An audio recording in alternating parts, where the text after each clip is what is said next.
Everyone, welcome back to BTech 360। This is our series जहाँ पे हम अक्रॉस इंडिया सभी IITs, NITs and triple ITs को review करें। सो आज की वीडियो में स्पेसिफिकली हम फोकस करेंगे ऑन एसपीएनआईटी सूरत। अगर आप एसपीएनआईटी सूरत टारगेट कर रहे हो then this is a must watch video for you. इसके बारे में आज A to Z सारी चीजें डिस्कस करेंगे, कहाँ लोकेटेड है, कितने स्टूडेंट्स है, कितने फैकल्टी यहाँ पे अवेलेबल है, साथ ही यहाँ पे प्लेसमेंट का क्या डेटा है, एंड सबसे इंपॉर्टेंट चीज, अगर आपको एसपीएनआईटी सूरत में एडमिशन लेना है तो आपकी जेईई मेन में रैंक कितनी हो सकती है, यानी कट ऑफ यहाँ पे कितनी जाती है। सो यही सारी चीजें A to Z आज हम डिटेल में डिस्कस करेंगे। Now before we move ahead, our team would like to thank Jain University for helping us come out with this video. Make sure आप वीडियो को लाइक कर रहे हैं एंड चैनल को सब्सक्राइब कर रहे हैं ताकि ऐसे इन्फॉर्मेटिव वीडियोस आपके पास आगे भी आती रहे। तो स्टार्ट करते हैं एक जनरल ओवरव्यू के साथ। सो एसपीएनआईटी आपका एस्टैब्लिश हुआ था in the year 2002। This is INI यानी institute of national importance.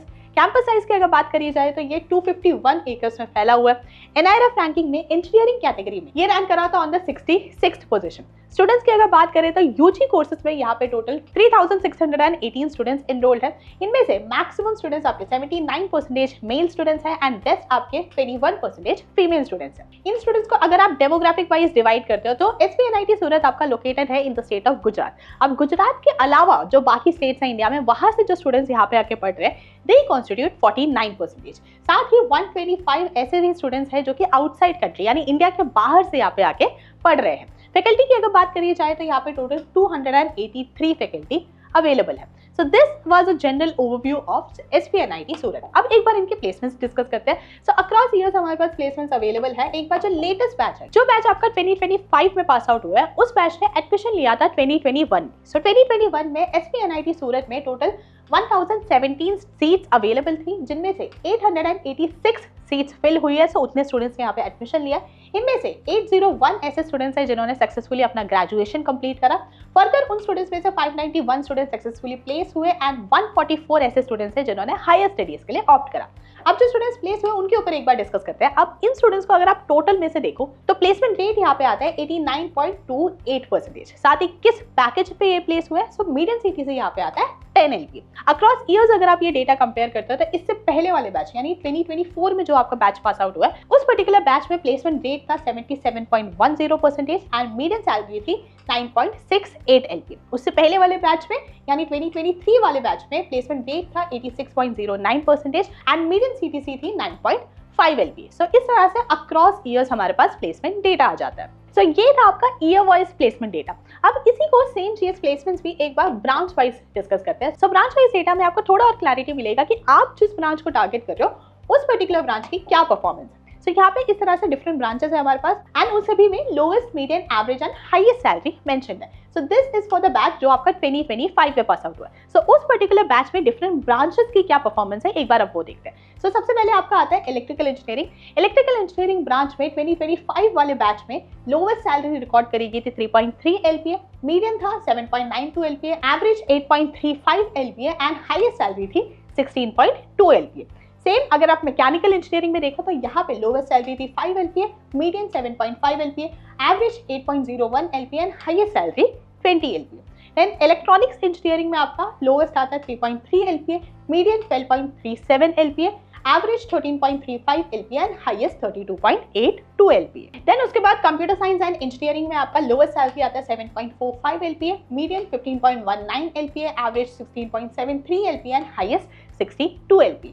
Then civil engineering में लोवेस्ट आता है आपका 4.5 LPA, मीडियम आता है आपका 7.5 LPA, average 7.21 LPA and highest package 13 LPA। सो अगर आप ब्रांच वाइज कंपेयर करते हो तो आप पाओगे कि कंप्यूटर साइंस एंड इंजीनियरिंग के जो सारे ही रिकॉर्ड्स हैं, lowest, medium, average and highest, in comparison to other branches better performing results हैं। सो अब मुद्दे की बात पे आता है। अब अगर आपको एसपीएनआईटी में एडमिशन लेना है तो मैक्सिमम आपकी कितनी रैंक हो सकती है in JEE Main. So cut off से एक बार डिस्कस करते हैं। Now before we actually start discussing the numbers, एक दो चीजें जिनके बारे में आपको पता होनी चाहिए।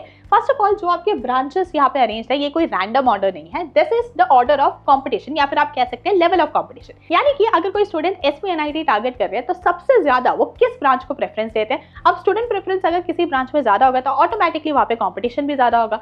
सो यहाँ पे आपका आ जाता है एसपीएनआईटी का सबसे ज्यादा कॉम्पिटिटिव ब्रांच। देन उसके बाद आता है आपका थोड़ा सा कम कंपटीशन किस ब्रांच में। सो इस तरह से आपका in the order of competition या फिर आप कह सकते हैं ऑर्डर ऑफ प्रेफरेंस में डिक्रीजिंग ऑर्डर में ब्रांचेस आपके अरेंज है। साथ ही ये सारे आपके कैटेगरी वाइज रैंक है, आपको सिर्फ और सिर्फ अपनी कैटेगरी का रैंक देखना है। ये सारे आपके जेईई मेन 2025 यानी प्रीवियस ईयर के कट ऑफ्स है एंड ये आउटसाइड होम स्टेट है। अब जिन स्टूडेंट्स के पास होम स्टेट कोटा होता है उनके लिए कट ऑफ जनरली इतनी हाई नहीं होती है, लेकिन मेजॉरिटी स्टूडेंट्स के पास होम स्टेट कोटा नहीं होता है, तो इसलिए हमने आउटसाइड होम स्टेट के रैंक्स यहाँ पे मेंशन करे। एंड लास्ट ये सारे आपके हाईएस्ट क्लोजिंग रैंक्स है। क्या मतलब है हाईएस्ट क्लोजिंग रैंक का? जैसे फॉर एग्जांपल यहाँ पे BTech computer science and engineering के सामने 8130 रैंक मेंशन है। इसका मतलब है अगर किसी स्टूडेंट का 8130 से कम रैंक था in JEE Main and they applied for BTech CSE in SVNIT Surat, तो डेफिनेटली उन्हें वो सीट मिली होगी। लेकिन मैक्सिमम किस रैंक पे मिल सकता था? मैक्सिमम वो रैंक है जो आपका यहाँ पे मेंशन है। तो ये सारी आपकी जो भी रैंक्स मेंशन है ये आपकी सारी हाईएस्ट क्लोजिंग रैंक्स है। अब इससे आपको क्या फायदा है? आपको क्या करना है, आपको अपनी रैंक देखनी है, देन आपको देखना है कि आपकी कैटेगरी के लिए यहाँ पे क्या रैंक मेंशन है। अगर आपकी रैंक यहाँ पे मेंशन रैंक से कम है देन डेफिनेटली आप उस पर्टिकुलर ब्रांच में एडमिशन ले सकते हो। So this is how you have to interpret the data. अब सिंस मेजॉरिटी स्टूडेंट्स आपके ओपन कैटेगरी से बिलोंग करते हैं तो हम ओपन कैटेगरी के रैंक से एक बार डिटेल में डिस्कस करेंगे एंड बाकी कैटेगरी के जितने भी स्टूडेंट्स हैं, जैसे अभी हम आगे और भी ब्रांचेस डिस्कस करेंगे, सो मेक श्योर आप इन स्क्रीन का एक स्क्रीनशॉट ले रहे हैं। स्टार्ट करते हैं with the most competitive branch in SVNIT Surat which is BTech CSE. ये आपका ओपन कैटेगरी में लास्ट ईयर क्लोज हुआ था एट 8.13 के। देन आता है आपका मैथमेटिक्स एंड कंप्यूटिंग, ये आपका क्लोज हुआ है 10,306 रैंक पे। देन एआई आर्टिफिशियल इंटेलिजेंस आपका क्लोज हुआ है 10,721 रैंक पे। देन ईसीई ब्रांच ये आपका क्लोज हुआ है 14.08 के पे। इलेक्ट्रॉनिक्स एंड वीएलएसआई डिजाइनिंग 15.46 के पे एंड इलेक्ट्रिकल इंजीनियरिंग आपका क्लोज हुआ है 19.4 के पे। ये आपके मोस्ट कॉम्पिटिटिव ब्रांचेस आ जाते हैं इन एसवीएनआईटी सूरत। अब जो और ब्रांचेस है उनको भी एक बार देखते हैं। नेक्स्ट आता है आपका इंजीनियरिंग फिजिक्स जो कि आपका ओपन कैटेगरी में क्लोज हुआ है 23.71 के पे। मैकेनिकल इंजीनियरिंग 27.88 के। केमिकल इंजीनियरिंग 36.11 के। सिविल इंजीनियरिंग 41.55 के एंड लीस्ट कंपटीशन आपका रहता है इन इंडस्ट्रियल केमिस्ट्री जो कि आपका क्लोज हुआ है एट 45.67 के। एसवीएनआईटी सूरत का अगर आप कट ऑफ डेटा समराइज करते हो तो इससे आपको ये समझ आता है कि यहाँ पे सबसे ज्यादा कंपटीशन रहता है इन बीटेक सीएसई। अगर आपको बीटेक सीएसई में ही एडमिशन लेना है देन आपके जेईई मेन में रैंक 8130 से कम होनी चाहिए। बट लेट्स से आपकी इतनी अच्छी रैंक नहीं है और आपको एसवीएनआईटी सूरत में ही एडमिशन लेना है, then you should target the least competitive branch जो कि यहाँ पे है इंडस्ट्रियल केमिस्ट्री। अगर आपकी रैंक 45,676 से कम है देन डेफिनेटली आप एसवीएनआईटी के किसी एक ब्रांच को टारगेट कर सकते हो एंड देन डिपेंडिंग ऑन कि आपकी रैंक किस ब्रांच के विद इन फॉल करती है आपको वो पर्टिकुलर ब्रांच टारगेट करना है because that would be the best branch for you in SVNIT according to your JEE Main rank.